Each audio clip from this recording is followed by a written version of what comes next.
দোকান থেকে কেনা নয়, আজ বাড়িতেই বানালাম ফ্রেশ চিজ।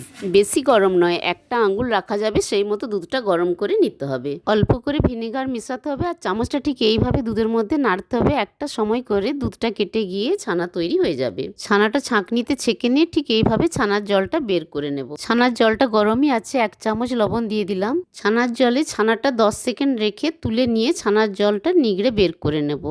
আবার 10 সেকেন্ড ছানার জলের মধ্যে রেখে দেবো, আবার তুলে নিয়ে জলটা নিগড়ে বের করে দেবো। এইভাবে 4 বার ছানার জলের মধ্যে রাখবো, আবার তুলে নিয়ে জলটা নিগড়ে বের করে নেব। ছানাটা অনেকটাই স্টিকি হয়ে গেছে। এরপর একটা পরিষ্কার কাপড়ের মধ্যে রেখে টিফিন বক্সে ভরে টিফিন বক্সটা ডিপ ফ্রিজে 2 ঘন্টা রেখে দিলাম। চিজ আমার তৈরি হয়ে গেল, একদম ফ্রেশ চিজ। কত সুন্দর হয়েছে দেখেছেন?